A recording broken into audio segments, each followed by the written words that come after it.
Hello everyone. My name is Noah James Gonzalez. Friends and families call me Nonong Gonzalez, a name given to me by my grandpa which I like, and a name which established my identity. I invite you, together with my mom Angelia, Grandma Nancy, Tita Gian, and my grandpa Jimmy, to come travel with me as I journey around the world to see the beautiful places, its people and culture, and taste its native delicacies.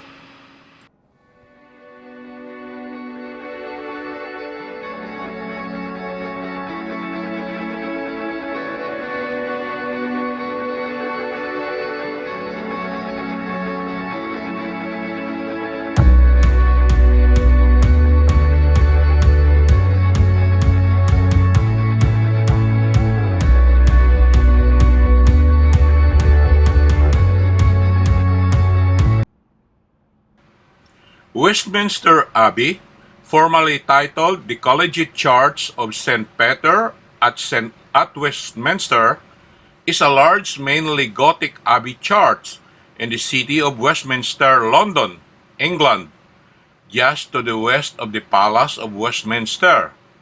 It is one of the United Kingdom's most notable religious buildings and the traditional place of coronation and burial site for English and later British monarchs. The building itself was a Benedictine monastic church until the monastery was dissolved in 1539. Between 1540 and 1556, the abbey had the status of a cathedral. Since 1560, the building is no longer an abbey or a cathedral, having instead the status of a Church of England, Royal Peculiar, a church responsible directly to the sovereign. According to a tradition first reported by Sulcard in about 1080, a church was founded at the site then known as Thorn Ey or Thorn Island in the 7th century at the time of Mellitus, a bishop of London. Construction of the present church began in 1245 on the orders of King Henry III.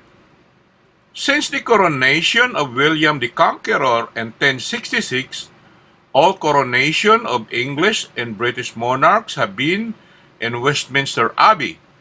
There have been 16 royal weddings at the Abbey since 1100. As the burial site of more than 3,300 persons, usually of prominence in British history, including at least 16 monarchs, 8 prime ministers, poet laureate, actors, scientists, military leaders, and the unknown warrior. Westminster Abbey is sometimes described as Britain's Valhalla, after the iconic burial hall of Norse mythology.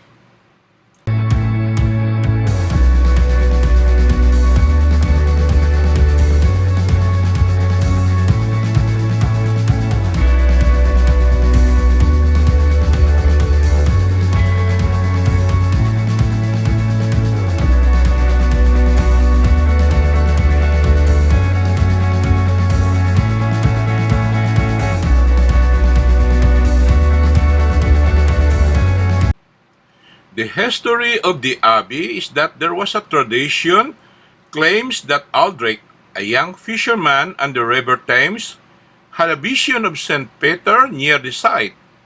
This seems to have been quoted as the origin of the salmon that Thames fishermen offered to the abbey in later years, a custom still observed annually by the Fishmongers' Company.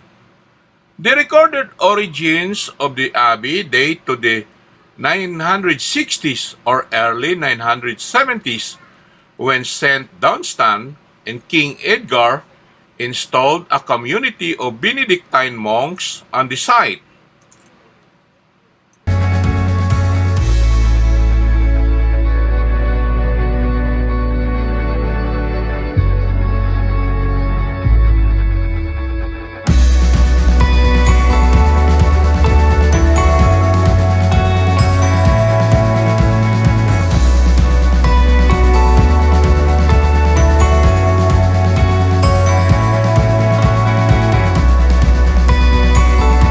Since the coronation in 1066 of William the Conqueror, every English and British monarch, except Edward V and Edward VIII, who were never crowned, has been crowned in Westminster Abbey.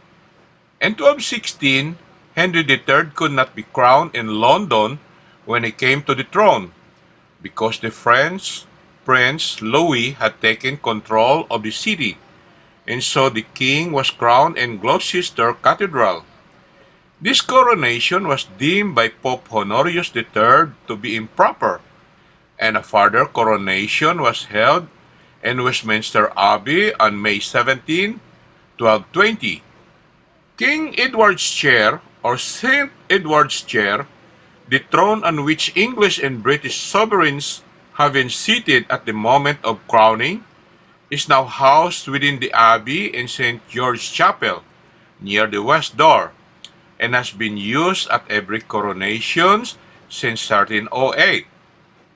From 1301 to 1996, except for a short time in 1950, when the stone was temporarily stolen by Scottish nationalists, the chair also housed the stone of Scone, upon which the kings of Scots are crowned. Although the stone is now kept in Scotland in Edinburgh Castle, it is intended that the stone will be returned to St. Edward's chairs for use during the future coronation ceremonies.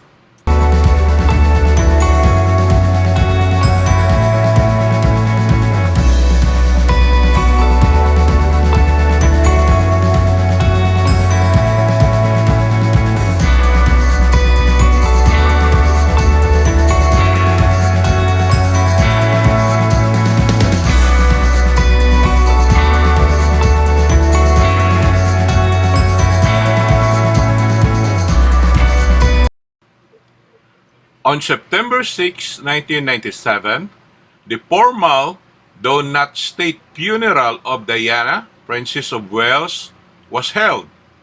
It was a royal ceremonial funeral, including royal pageantry and Anglican funeral liturgy. A second public service was held on Sunday at the demand of the people. The burial occurred privately later the same day. Diana's former husband, sons, mother, siblings, a close friend, and a clergyman were present. Diana's body was clothed in a black, long-sleeved dress designed by Catherine Walker, which she had chosen some weeks before.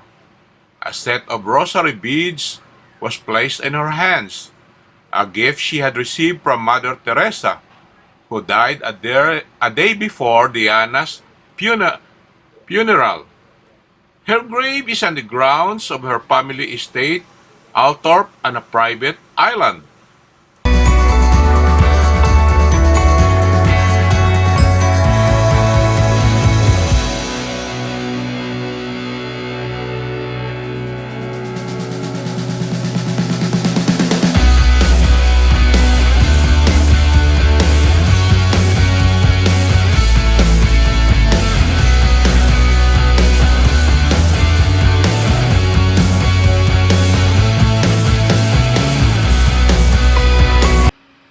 As I pause here, I hope you enjoy our ride.